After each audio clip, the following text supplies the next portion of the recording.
2005, Sprint has 55 million customers. They're the third largest wireless carrier in America, a telecom giant.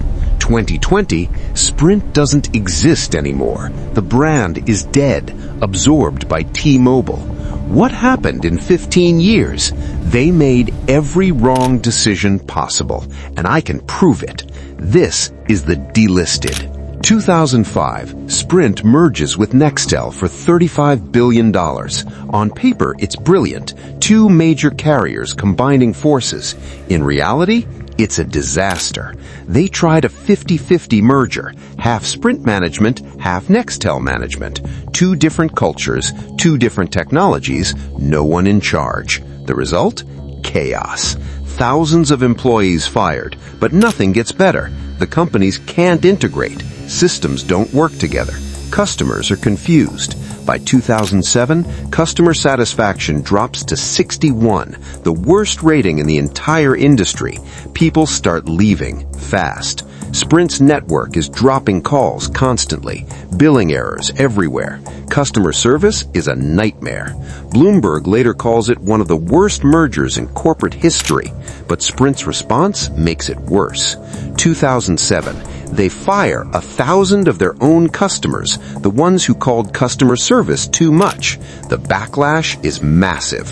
Who fires their own customers for complaining about bad service? Sprint just told the world, we know our service sucks and we don't care. But the real killer? Sprint bet on the wrong technology. Twice.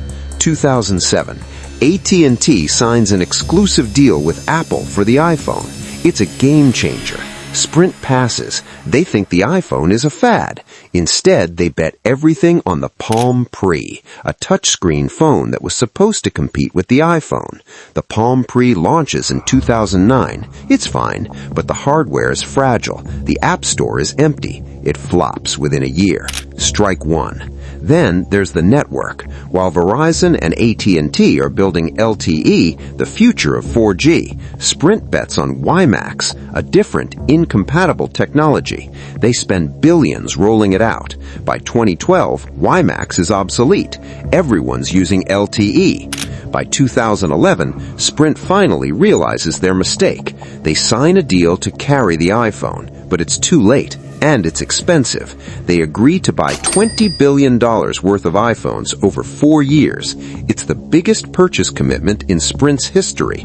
The profit margins are razor thin. Shareholders are furious. Sprint is bleeding money to sell a phone everyone else already has.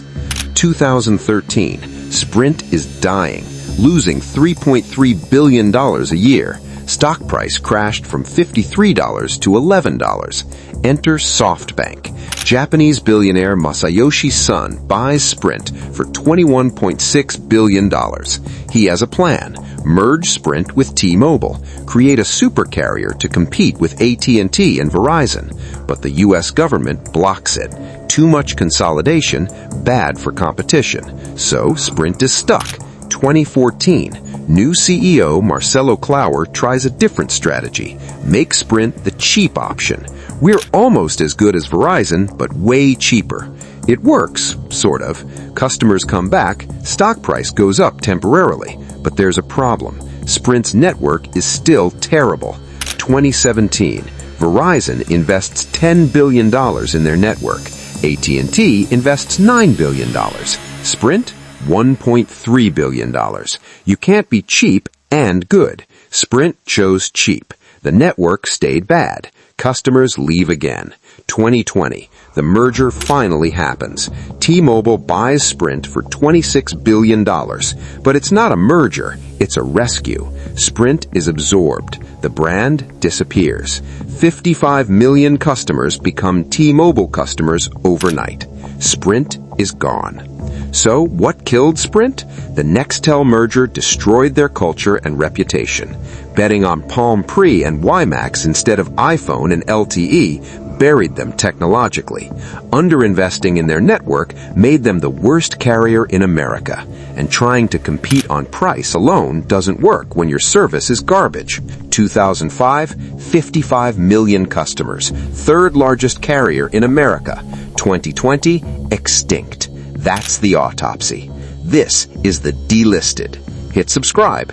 Next week, we're dissecting Toys R Us. See you then.